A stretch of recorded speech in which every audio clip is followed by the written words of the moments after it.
Hello everyone, this is a question and I'm back with a reading log for the month of September.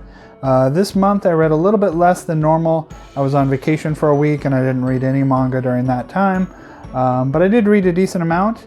The main thing that I wanted to focus on this month was reading through 20th Century Boys.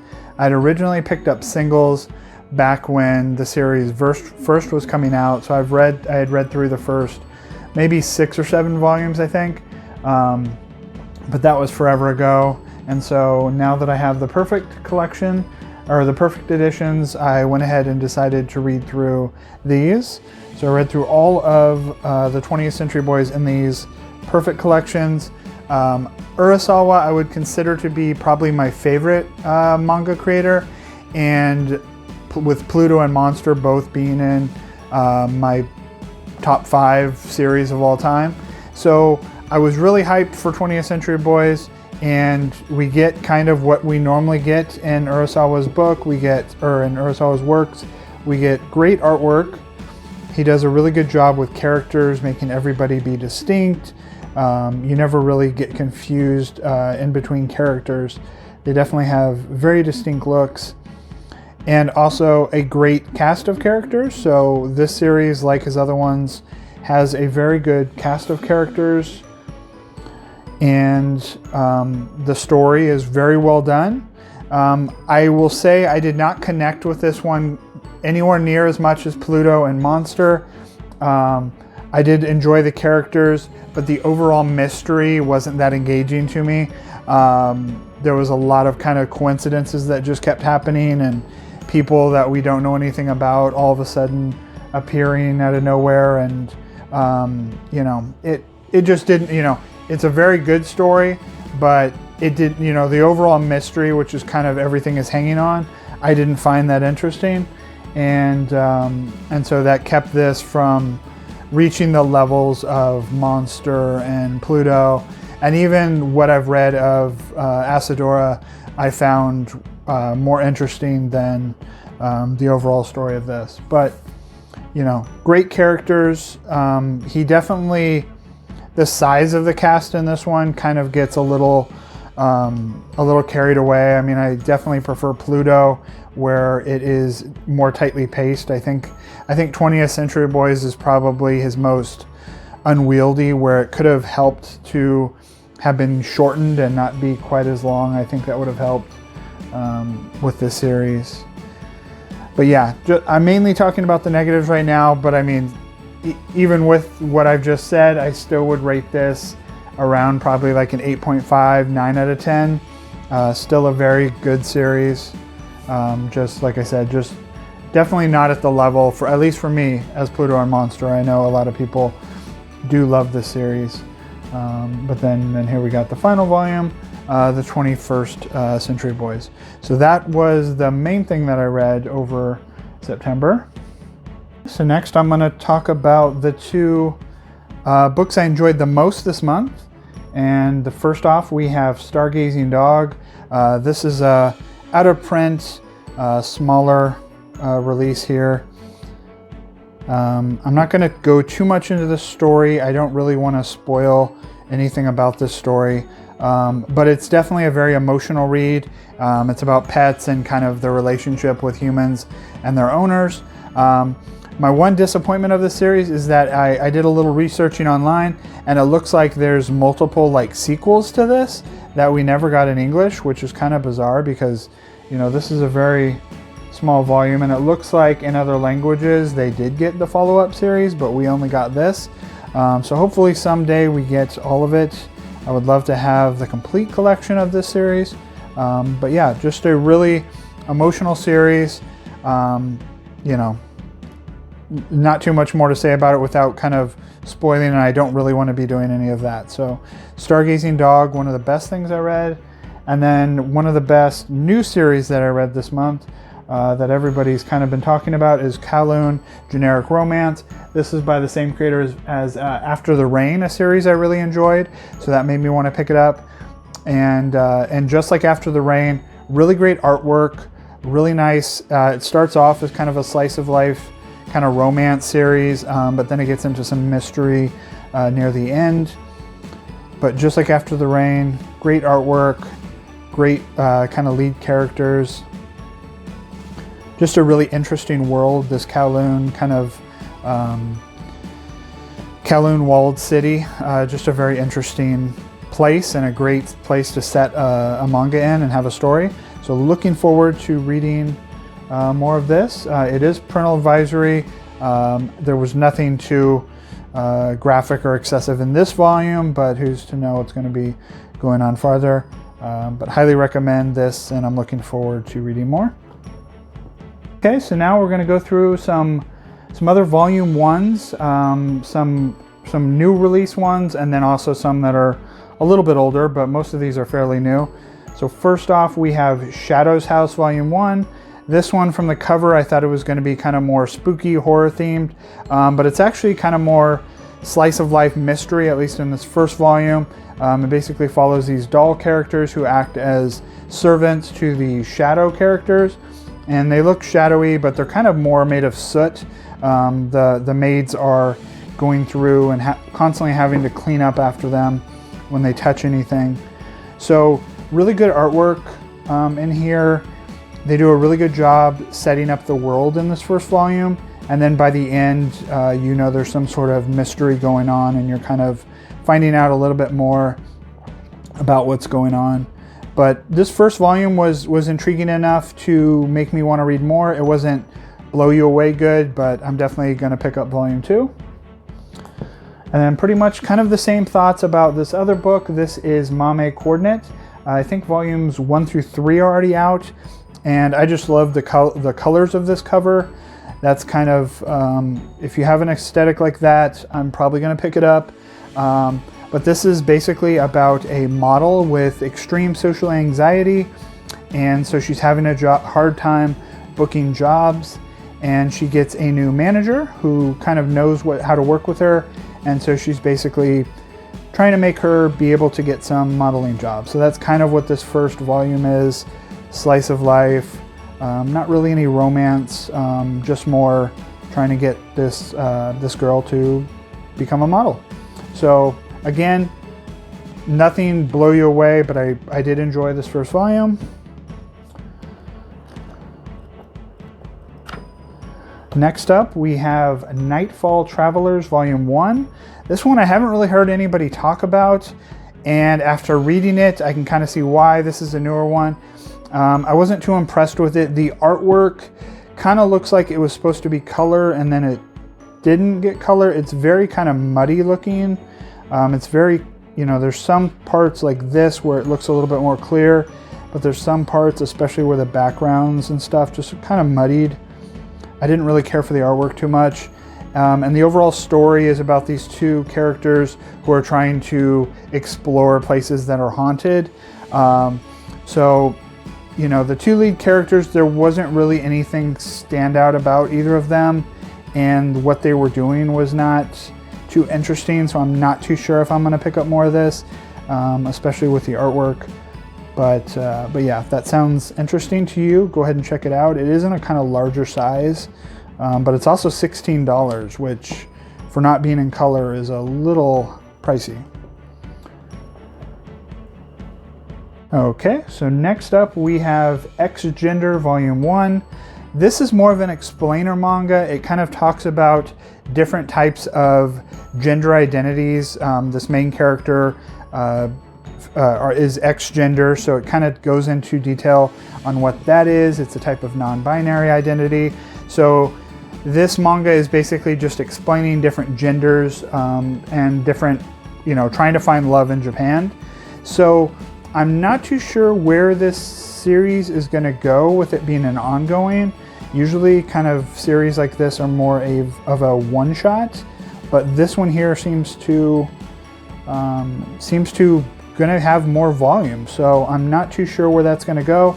This first volume, like with a lot of explainer manga, was very informative. It was interesting to learn about kind of someone who is X-gender and how they're trying to find love in Japan. So that was definitely an interesting premise for a story. So looking forward to seeing what happens in further volumes, but this first volume was worth a read. Okay, so the final first volume that I read this month was Vampires Volume 1. This was another blind buy just based on the cover. This is a fantastic cover and a really nice design here by Denpa. I think this came out maybe last month, and it basically follows this teenage girl here who I think is supposed to be like 15 in the story, gets bitten by a vampire, the girl on the left, and the girl on the right ends up getting a very big crush on the vampire lady, and so she's kind of following her around and wanting to spend time with her. So at least in this first volume, it's just kind of more slice of life romance. Like she's kind of trying to follow this vampire girl around and, you know, kind of figure out her deal and learn about becoming a vampire. So not too much, you know, kind of momentum going in this first story, but a good first volume. Looking forward to checking out more. And that was Vampires. Okay, so next up, I read through all 3 volumes of a series, Days of Love at Seagull Villa.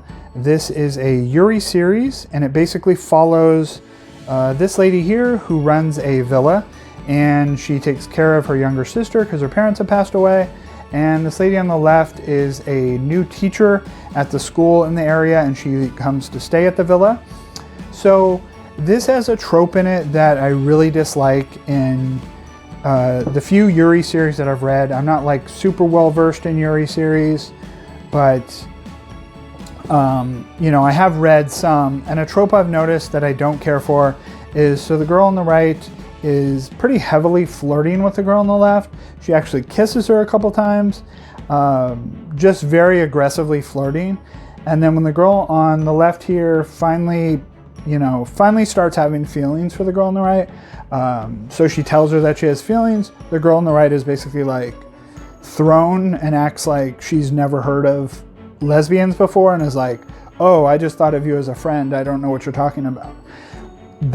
I've seen that in a few Yuri manga, and it's just kind of weird for like a modern day story to have characters act like they don't know what lesbians are. It just kind of throws me off, especially when she's pretty actively flirting with the girl on the left. So that was a little weird. And then there's also a pretty disturbing incest story going on in this series that kind of gets thrown in volumes 2 and 3, where a young girl that comes to live with them is having a relationship with her half-sister, and it's kind of celebrated in this series. So just a very, you know, I didn't hate this series, but it's not very good. So I'm probably going to get rid of this one just because it's really weird. And I kind of had the same feeling about the other series I read by the same creator. This is a one-shot. This one wasn't kind of as creepy, but it just wasn't very good either. And this is I Married My Best Friend to Shut My Parents Up. From the cover of it, or from the title, I actually thought it was going to be she married her male best friend to shut her parents up because because she was gay, but it's actually the opposite. She's actually straight, thinks she's straight, and then she marries her best friend who is a woman, and they become a couple, and she kind of, as they pretend to be a couple, they kind of, you know what's going to happen. They end up becoming a couple. So nothing special in this. I mean, the characters were okay, but just not anything that is that impressive. I didn't really care for the story that much. So this creator was kind of 0 for 2 for me.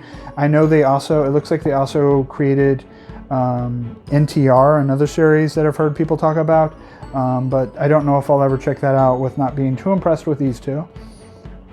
Okay, so next up we have Donald Duck Visits Japan. This is one of the weirdest Disney manga series that I think I've ever read, and I really don't know who this is for. Like, you have a Donald Duck Disney series, you're like, oh, this is probably going to be slapsticky, it's going to be for kids. I don't know the main plot of this is so boring even to talk about. I can't imagine any kids being interested in this. So it's basically Donald and his, 3 Caballeros crew. They work for a furniture company in America. They wreck the boss's car, he punishes them by putting them as part of the company's Asia relations department, which they don't actually have any people, you know, they don't actually have any foothold in Asia.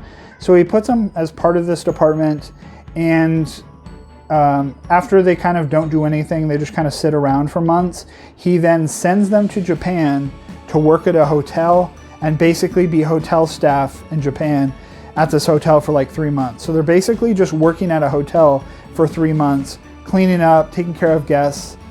And then the owner of the hotel finally comes to Japan, or the owner of the furniture company comes to Japan to visit them, and then it ends. And that's basically this story.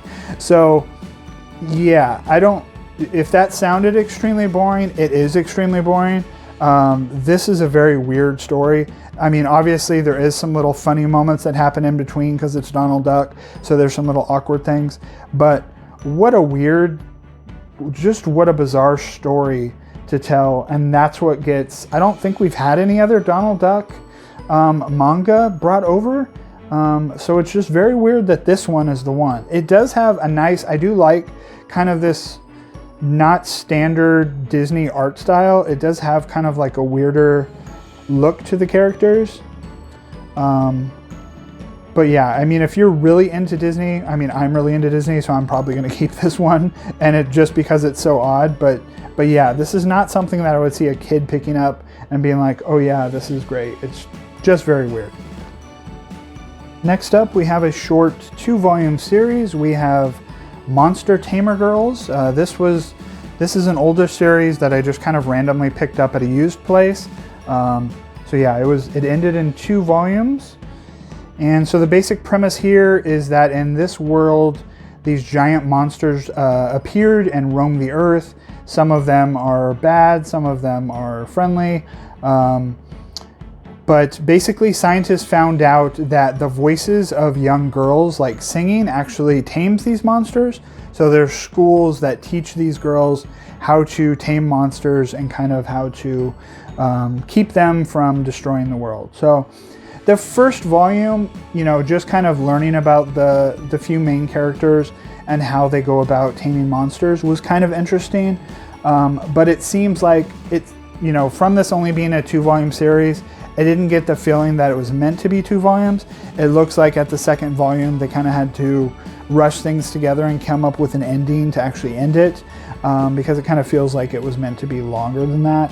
So, you know, first volume I probably would have given like 4 stars to. The second volume would drop down to 3 stars.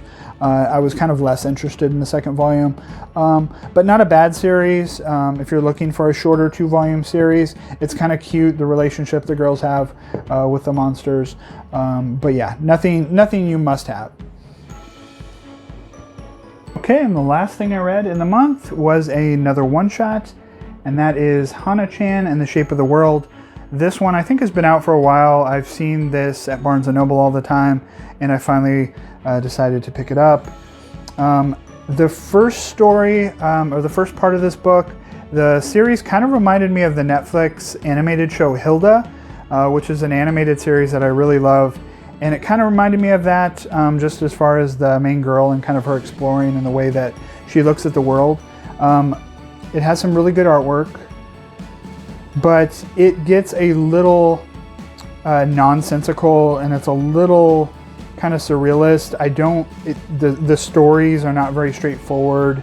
There's a lot of kind of, you don't really know what even happened in the story. So I don't think, I mean, it kind of feels like this is made for kids, but I don't really see any kids. I mean, I have a hard time thinking of most kids enjoying this. So if you're looking for something a little out there, but it's more, you know, kid humor with a female child lead character, go ahead and give this one a shot. But I wasn't too impressed with it. I think I gave it 3 stars on Goodreads. It's cute, but none of the stories really grabbed me too much. So that was it for the month of September. October, I'll be reading. I've already started reading, obviously. I've tried to go more horror related and more kind of spooky related books for the month of October. So you'll see a lot of that. I had a surprisingly large amount of those type of stories that I hadn't read yet in my collection. So looking forward to doing my October one, and I've already read some great stuff. If you enjoy this video, please like and subscribe, and everybody have a great day.